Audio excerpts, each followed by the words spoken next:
What's up, guys? Day 3 on Rondell's custom painted zombie going to Maryland. Today we are going to be adding the blood as promised.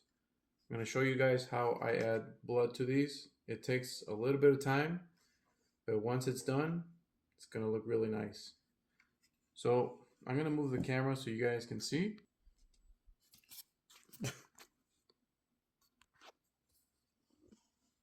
All right, so we got our zombie right in front of us. Got a brush, red paint.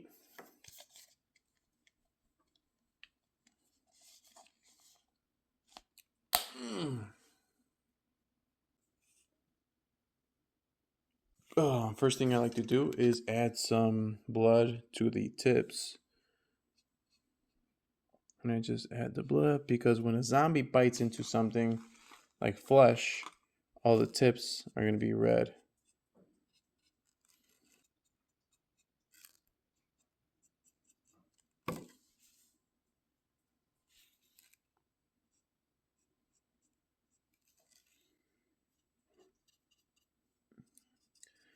All right, you get the gist. I'm going to pause the video and replay it after I get some progress done. Next, we're going to add a little bit of blood around the nose. This is because, well, if you visualize a zombie eating something, he's going to be all up in that, so the nose is going to get some blood in there. So we're going to add some blood right around this.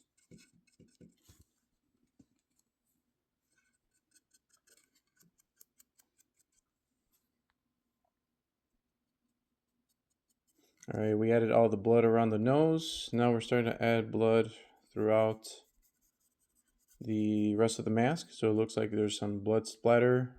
The next step is going to be trickling blood.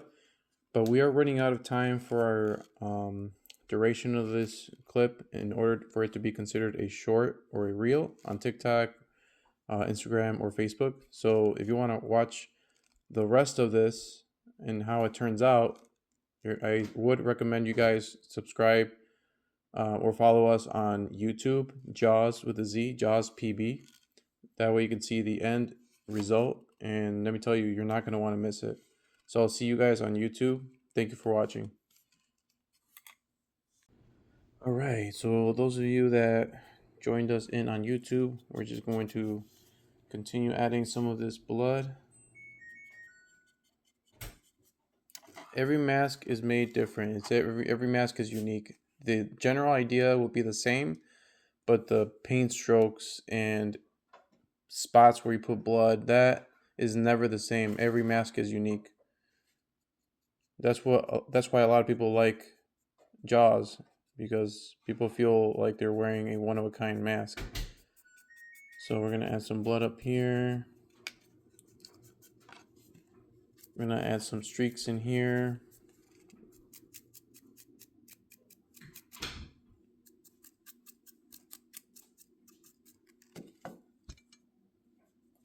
This is really my favorite zombie I've ever painted, guys. I'm gonna be honest.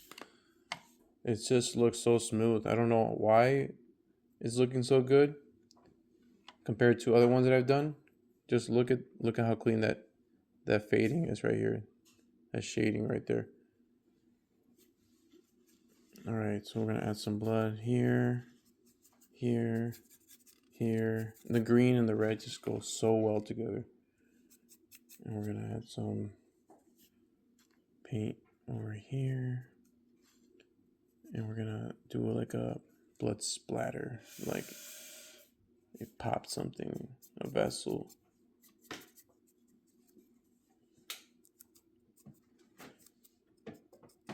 All right, now we're just gonna add some dried blood or blood fading down here.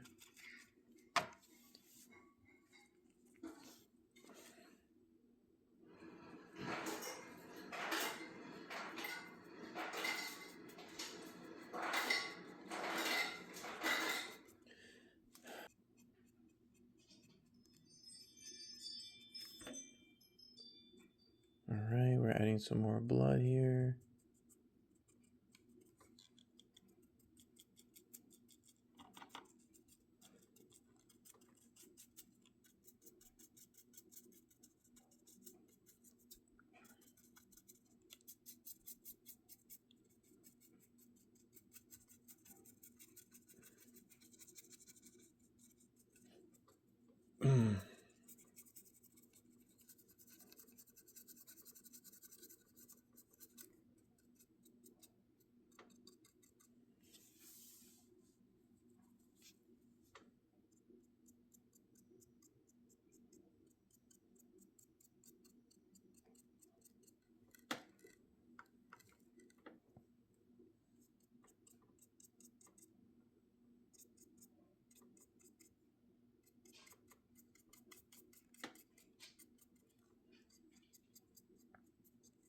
All right, now that we got our blood splatter throughout, now what I like to do is do the trickling blood. So this is the reason why you guys followed us on YouTube, so you could see what it's going to start looking like when it's done. It's going to have that blood effect to it where it's like dripping. And for that we need a thinner or a more thin brush that we can use to do that.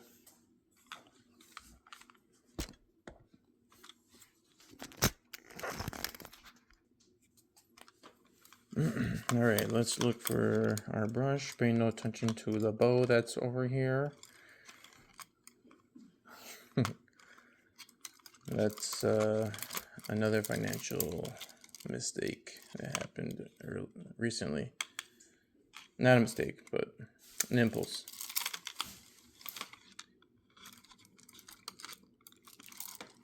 Let's see. Oh, by the way, guys, I do have another YouTube channel. If you guys like hunting, outdoor activities, gaming, follow me on Mr. Jaws. I'll post a link down below so you guys can follow us there. And I'm looking forward to doing some practice videos with this Hoyt RX-10 and also doing some hunting videos. Hopefully you guys follow me so that we can go hunting together in the other YouTube channel. All right. So now that we got our thin brush, I'm going to start adding the trickling blood effect. But you got to think about blood. So how is the blood going to trickle, and like the behavior of it when a zombie bites into flesh? Let's say all that flesh is biting into, the blood makes its way all the way up to the teeth right here, and then it doesn't necessarily always come up here. Like I don't know if the blood doesn't always have to come up here, but what makes more sense is that the tips on top got the blood, and down here will show the trickling of the blood. So we're gonna add that trickling effect to the bottom teeth. We're gonna reapply some paint to the tip, make it come down.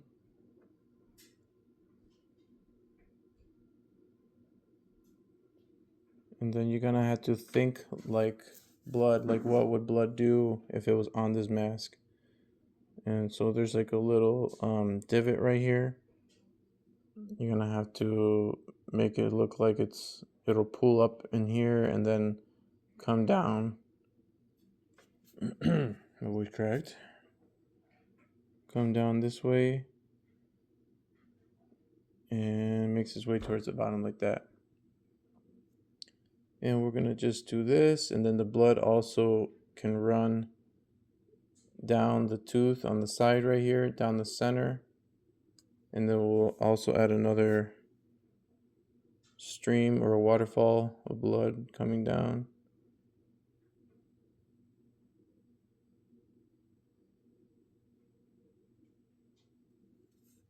We'll do that.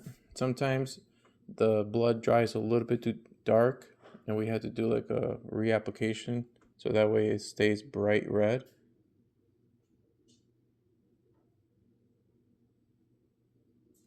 I got 5 minutes left of video.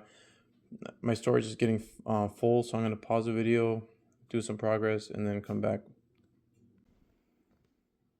All right, we are officially done with all the blood. It's all trickling nice. We got the blood splatter all over it. This camera is not doing this any justice, but it's looking really nice. Last step is the clear coat. So I'll be posting an update on the clear coat because that's the most important step. So it protects your finish and gives it that shine, like the blood is just recently so it looks like it just recently ate somebody.